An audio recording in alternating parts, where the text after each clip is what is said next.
বিসমিল্লাহির রহমানির রহিম। আসসালামু আলাইকুম। আমি রুনা মাহি মিনহা মিনি কিচেন থেকে বলতেছি। কাছে এবং দূরে, দেশ এবং দেশের বাহিরে যে যেখান থেকে আমার এই ভিডিওটি দেখতেছেন, আশা করি আল্লাহর রহমতে সবাই ভালো আছেন। আলহামদুলিল্লাহ, আল্লাহর রহমতে এবং আপনাদের দোয়ায় আমরাও বেশ ভালো আছি। শাশুড়ি আম্মা এসেছিল গতকালকে বাসায়, আর আসার পরে তো আমার তো অনেক ভালো লাগে। আমার যতটা না ভালো লাগে তার চাইতে বেশি খুশি হয় আমার দুই মেয়ে, কারণ বুঝতেই পারতেছেন বাসা বাড়িতে কিন্তু বাচ্চারা একা একা থাকতে অনেক বেশি বোর হয়। তো যখন বাসায় কেউ বেড়াতে আসে, সেটা যে কেউ হোক না কেন, তারা অনেক বেশি খুশি হয়। আর যখন দাদি অথবা নানি এরা আসে, আসলে এরা তো আত্মার আত্মীয়, এরা আসলে আরও বেশি খুশি হয়। তো একসঙ্গেই ফজরের সালাত পড়ে দেখতেছিলাম আম্মু বসে বসে গুনতেছে, আর আমি একটু শুয়েছিলাম। ভাবতেছিলাম যে একটু পর উঠে যাব, কখন যে ঘুমে গেছি বলতেই পারবো না। আর ঘুম থেকে ওঠার পরে দেখতেছি শাশুড়ি আম্মা মিচিং, তো খুঁজতে গেলাম কোথায় গেছে কোথায় গেছে। তো দেখতেছি আম্মু ছাদে চলে গেছে, আর পুরো ছাদটা বেশ সুন্দর করে ক্লিন করছে। আর এখন বসে বসে আমার ছাদের উপর যে চুলাটা আছে ওইটাকে না সুন্দর করে লেপতেছে। আসলে আমি কিন্তু চুলায় এই মাটি মানে কাদা মাটি নিয়ে কাজ করতে অনেক বেশি পছন্দ করি এমনটা না, অনেক বেশি কি বলতেছি, একটুও পছন্দ করি না। সত্যি কথা বলতে কখনো চুলার সঙ্গে আমার এভাবে সম্পর্ক হয় নাই। বিয়ের পরে যতদিন শ্বশুর বাড়িতে ছিলাম, বলতে গেলে মেয়ের মতো ছিলাম। আর বিয়ের আগে তো আমার আম্মু তো একদম পারদর্শী সমস্ত কাজে। আর আম্মু আবার পছন্দ করতো না তার এই কাজগুলোতে আমি হেল্প করি, কারণ আমার আম্মু মনে করতো যে কাজ করানো, আমাকে দিয়ে কাজ করানো মানে বেকার বেকার সময় নষ্ট করা। শাশুড়ি আম্মুও সেম, উনি বলতেন যে আমি মাসে একবার ঘর লেপি, তো তুমি যদি লেপো তাহলে কি হবে, আমার তাড়াতাড়ি নষ্ট হয়ে যাবে, আমাকে আবার লেপতে হবে। অতএব তুমি তোমার কাজ করো, আমি আমার কাজ করতেছি। তো দুই বাড়িতে মিলেই আমি কখনো কিন্তু এরকম কাদামাটি নিয়ে কাজ টাজ করি নাই। তো ওইখানে একটু দেখার পরে দেখতেছিলাম ছাদটা অনেক সুন্দর পরিষ্কার করছে, একটু কিন্তু বৃষ্টি হয়েছে রাতের দিকে, তো ছাদ কিন্তু অনেক বেশি ময়লা হয়ে গেছিলো। তো আমি ছাদ কিন্তু ঝাড়ু দিতে পারি না, কারণ আমার কোমরে একটু সমস্যা আছে, দুইটা বেবি সিজার, তো এই জন্য আমি একটু মাজা হালে বেশিক্ষণ কাজ করলে আমার মাজা প্রচণ্ড ব্যথা হয়। আর আম্মু এত বেশি বিনয়ী আর এত বেশি ভালোবাসে, এত বেশি স্নেহ করে আমাকে, উনি না যখনই আসেন একদম আমার ছাদটা পরিষ্কার করে দেন, প্লাস আমি যে ছাদের চুলায় রান্না করি সেই হাঁড়ি পাতিলগুলো উনি আমাকে রেখে দিতে বলেন। তাহলে চিন্তা করেন উনি আমাকে কতটা ভালোবাসেন। সত্যি কথা বলতে ভালোবাসা তো আপেক্ষিক না, এটা কিন্তু আস্তে আস্তে হয়, একেবারে যে এই হলো এই চলে গেল এমনটা না।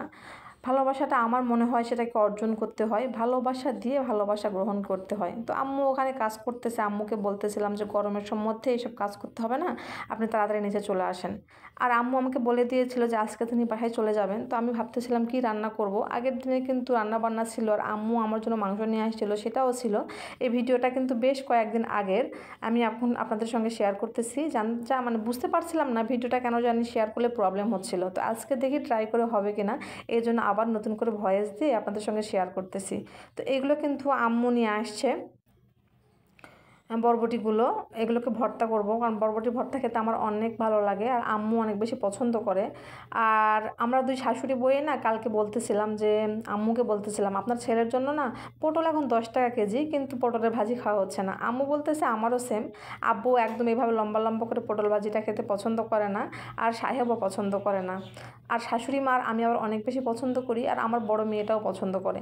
তো আম্মু যেহেতু আজকে আসে, তাই ভাবলাম যে আজকে পটল ভাজি করি, তাহলে আম্মু খাবে আমি খাবো। আসলে একার জন্য না কোনো কিছু করা হয় না, একার জন্য কোনো কিছু করতে ইচ্ছে হয় না। দেখেন সারাদিন একটা মেয়ে অনেক কাজ করতে পারবে, বলতে গেলে 101টা আইটেম রান্না করতে পারবে, কিন্তু নিজের জন্য ডিম পুষ করে খাওয়াটাও না কেমন একটা বিরক্তির বা অবহেলিত মানে অবহেলার একটা কাজ মনে হয়। নিজের জন্য কোনো কিছু করতে কিন্তু মেয়ে মানুষেরা পছন্দ করে না, কার ক্ষেত্রে কি জানি না। তো আমার ক্ষেত্রে কিন্তু অনেকই অলসতা হয়। তো এই যে তরকারিগুলো তাড়াতাড়ি কাটতেছিলাম আর ভাবতেছিলাম যে আম্মু মনে হয় এই আসলো আর চলে যাবে। এটা কিন্তু গত রাতের ভিডিও, আম্মু আসার পরে মানে রাতের বেলা সাহেব বাজার থেকে আসার সময় বেশ কিছু জাম নিয়ে আসছে। জামগুলোর কালার দেখে হয়তো বুঝতেই পারতেছেন, মাশাল্লাহ এত সুন্দর। আমি কিন্তু লাইফে অনেক জাম খাইছি, এরকম জাম কখনো খাই নাই। শুধু এরা যে কালারটা এত সুন্দর এমনটা না, এটা খেতে জানি কেমন মিষ্টি, একটু কষ্টা না, মানে অন্যরকম একটা জাম। তো এই জামটা আনার পরে সাহেব আবার মানে টেস্ট করে কিনেছে, তো আবার না টেস্ট করে কোনো জিনিস কেনে না, খুব টেপানা মানুষ তো, প্রত্যেকটা কাজ ও টিপে টিপে করে। সত্যি বলতে আমি একটু করে বিরক্ত হই, আবার ভালোও লাগে, কারণ পরিষ্কার মানুষের আশেপাশে থাকলে কিন্তু নিজেও অনেকটা মানে পরিপাটি বা গোছালো হতে ইচ্ছে করে। তো যাই হোক, জামগুলো আমার আনার পর বলতেছিল টেস্ট করে দেখো তো কেমন, তো ও পরিষ্কার করতেছিল আর আমরা সবাই টেস্ট করতেছিলাম। আয়াতবাবুর হাতটা কালার হয়ে গেছে, সে আবার দেখাচ্ছে। তো জামগুলো কিন্তু খেতে এত মজা, আমি ভাবতেছিলাম যে এমনি এমনি খেয়ে ফেলবো নাকি। তো সাহেব বলতেছে যে না মা খাও, সবাই মিলে খাওয়া হবে। তো এখানে 1 কেজি জাম আনছে, হাফ কেজি করে হাফ কেজি রেখে দিলাম, কালকে আবার মা খাবো। আসলে যে কোনো জিনিস স্বাদ হইলেও একবার অনেক বেশি খেতে ইচ্ছে করে না। তো আমি যেটা করলাম সব মশলা এখানে দিয়ে দিয়েছি, মরিচ, তারপরে হচ্ছে যায় জিরা গুঁড়ো, লবণ আর হচ্ছে যায় হলুদ দেওয়ার পর আমি এখানে মাখাই নিচ্ছি, সব কিছু দিয়ে নিয়ে আসছি ভর্তাটা করার জন্য। আসলে সব কিছু এভাবে এলোমেলো করে আমার ভালো লাগে না, সব কিছু নিয়ে এসে আমি এখানে মাখাচ্ছিলাম। আর আমার মেয়েরা পড়তেছিল, আমার বড় মেয়ে পড়তেছিল ওই যে সামনেই, তো ওর সামনে বসে বসে আমি কাজগুলো করি। তো ও আবার টেস্ট করতেছিল, বলতেছিল আম্মু এত মজা, এমনি এমনি খেয়ে ফেলবো নাকি, ও আবার এভাবে বলতেছিল। তো সাহেব আমাকে আবার সব কিছু ছেঁকে দিচ্ছিলো, আমি বলতেছিলাম যে একটু ছেঁকে দাও। আমার এক হাতে কিন্তু ফোন, আমি ফোনটা হাতে নিয়ে ভিডিও করতেছি, এত অলস আমি, স্ট্যান্ডে যে রাখবো মানে ইচ্ছে করছিল না এরকমটা। তো সাহেব আবারই আমাকে ঢেলে দিল, আমি আবার সুন্দর করে মাখাচ্ছিলাম। আম্মু আবার আয়াতের সঙ্গে বসে বসে খেলতে চায় আয়াতের সঙ্গে। আসলে এই জন্যই বলি আমি যে বাসায় কেউ আসলে আয়াতবাবু অনেক বেশি খুশি হয়, মাহিবাবুও হয়, আয়াতবাবু ইদানিং বেশি খুশি হয়, কারণ ও একটা খেলার মানুষ পেয়ে যায়। তো আম্মু ওর সঙ্গে ডক্টর খেলতেছিল আর আমি এখানে ভর্তাটা করতেছিলাম, আর মাহিবাবু আমার সামনে বসে পড়তেছিল টেবিলে বসে। ও পড়তেছে কি শুধু এদিকে তাকায় আছে কখন টেস্ট করবে। ও আবার খেতে অনেক বেশি পছন্দ করে জাম। তো আমি সবাইকে ভাগ করে দিচ্ছিলাম, সাহেবকে দিচ্ছিলাম। তো সাহেব আবার বলতেছিল যে এতগুলো আমাকে দিও না। আমি বললাম যে না না সমস্যা নেই, আমাদের 3 মামি এগুলো হয়ে যাবে। আর শাশুড়ির জন্য উঠাই দিলাম, শাশুড়িকে দিয়েও দিলাম, সবাই মিলে বেশ মজা করে জাম খেলাম। তো আম্মু কিন্তু যেটা করে সব সময় আমার অনেক প্রশংসা করে, যে কোনো রান্না করলে, যে কোনো খাবার করলে। তো সেম আম্মুর জন্য আমি তাড়াহুড়ো করে রান্না করতেছি। আম্মু বলতেছে না বাসায় আব্বু একাই আছে, তো রান্না বান্নার ঝামেলাটা দাদিকে দিতে চাচ্ছে না। আমার দাদি শাশুড়ি কিন্তু বেঁচে আছে, উনি অনেক বয়স্ক, এই জন্য আম্মু বলতেছিল যে না আমি তাড়াতাড়ি খেয়ে চলে যাই। আমার রান্নাটা প্রায় হওয়ার পথে, কিন্তু উনি আবার ভাত খেতে অনেক বেশি পছন্দ করে না। আমার শাশুড়ি কিন্তু ভাতের চাইতে জিনিস, ছোটো বাচ্চাদের মতো জিনিসপাতি খেতে অনেক বেশি পছন্দ করে। আর আম্মু বলতেছিল আমের সময় সকালবেলা ভাত খাবো কেন, আম দিয়ে মুড়ি খাবো। তো আমি যেটা করলাম, আমার ফ্রিজে অনেকগুলো মিষ্টি ছিল, আম্মুকে দিয়ে দিলাম। আম্মু না মিষ্টি জাতীয় খাবার খেতে অনেক পছন্দ করে, ঝাল অত খেতে পারে না আমাদের মতো, কিন্তু মিষ্টিটা অনেক বেশি পছন্দ করে। তো আম মুড়ি মিষ্টিতে মাখাই ফেলছে, আর আয়াতবাবুকে খেতে বলতেছি আমি, ও বলতেছে আমি খাবোই না, এই যা নাক ধরতেছে, ও আবার এই সব জিনিস খেতে চায় না। তো আম্মুকে আমি বলতেছিলাম যে আম্মু আমি তো রান্না করতেছি, রান্না তো প্রায় ডান, তো রান্নাটা হয়ে যাক, আপনি না হয় নিয়ে যান। তো আম্মু আবার অনেক বেশি ভালোবাসে আমাকে, আর মনে করে যে আমি অনেক কাজ করি। সত্যি আমি বাসায় কিন্তু অনেক কাজ করি, সব শাশুড়িরা কিন্তু এটা স্বীকার করতে চায় না। তো আমার শাশুড়ি আলহামদুলিল্লাহ এদিক থেকে ভালো, উনি স্বীকার করে, প্লাস সবাইকে বলে যে আমার বৌমা, অথবা আমার রুনা বলে উনি আবার আমাকে সবসময়, মানে আমার বৌমা বলে খুব কম, বলে যে আমার রুনা। তো অনেকে আবার টিটকারি করে বলে যে আমার রুনা, তো উনি আবার বলে যে হ্যাঁ আমার রুনা, অবশ্যই আমার মেয়ে নাই, ওই আমার মেয়ে, ওই আমার ছেলের বউ, তো এরকমটা।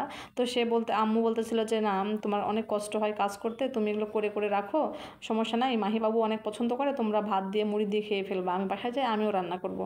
তো আমি আবার আম্মুকে জিজ্ঞাসা করলাম আম্মু আপনার বাসায় কি মাছ আছে? তো আম্মু বলতেছে যে না মাছ তো নাই, শেষ হয়ে গেছে, তো আমি আজকে যাই, বিকেলবেলা তোমার আব্বুকে আনতে বলবো। আর আমার শাশুড়ি কিন্তু একটা অভ্যাস আছে, মাছ ছাড়া সে কিন্তু তরকারি রান্না করবে না, মানে ঝোল চটচড়ি সব রান্না করবে না। তাই আমি আবার একটা টুকরো মাছ দিয়ে দিলাম। আর সাহেবকে বলছিলাম কালকে যে আম্মুর জন্য একটু খাবার জিনিস নিয়ে আসো, কারণ আম্মু অনেক বেশি পছন্দ করে খেতে।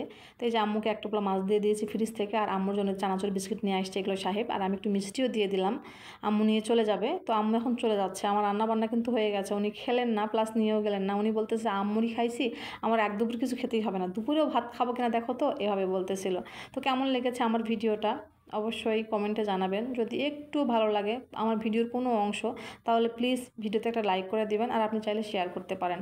আপনার একটা লাইকের জন্য আমার এই ভিডিওটা অনেক বেশি কি বলবো, যে আরও 10 জন দেখার সুযোগ হবে। তো এই জন্য প্লিজ ভিডিওটা লাইক করে দেবেন, কমেন্টে জানাবেন, ভালো লাগলে শেয়ার করে দিবেন, ফেসবুক থেকে দেখলে পেজটিকে ফলো দিয়ে দিবেন। আর আমার চ্যানেলে আপনি যদি নতুন হন, আপনি চাইলে চ্যানেলটিকে সাবস্ক্রাইব করে রাখতে পারেন। তো আম্মু চলে যাওয়ার পরে আম্মুর খাওয়া থেকে আমারও খুব খেতে ইচ্ছে করছিল, তাই সাহেবকে বললাম যে আজকে আমি লাইভে ফার্স্ট, মানে প্রথমবার আমি আম দিয়ে মুড়ি দিয়ে খাচ্ছি। আমি কিন্তু এভাবে খাই না, আমি সেরফ আম খাই, আর সবসময় মুড়ি খাইলে কিন্তু মরিচ পেঁয়াজ দিয়ে মাখাইয়ে খাই। তো আম্মুর খাওয়া দেখে আমার খুবই খেতে ইচ্ছে করছিল, আর সাহেব এটা দেখে হাসতেছিল। আমার মেয়ে কিন্তু খায় নাই, আমি আবার সাহেবের সঙ্গে বসে একটু আম দিয়ে মুড়ি দিয়ে মিষ্টি দিয়ে খেলাম, বেশ মজা লাগে। সত্যি আমি কিন্তু আগে খাই নাই, কেমন একটা লাগতো, আমার মেয়েদের মতোই আমি হয়েছি, বাট আজকে খাওয়ার পর কিন্তু অনেক ভালো লাগলো আলহামদুলিল্লাহ। আম্মুর জন্য এই খাবারটা আমি শিখলাম। তো আজকে এ পর্যন্তই, সবাই ভালো থাকবেন, সুস্থ থাকবেন, সবার সুস্বাস্থ্য কামনা করে আজকের মতো এখানে বিদায় নিই। আল্লাহ হাফেজ, আসসালামু আলাইকুম।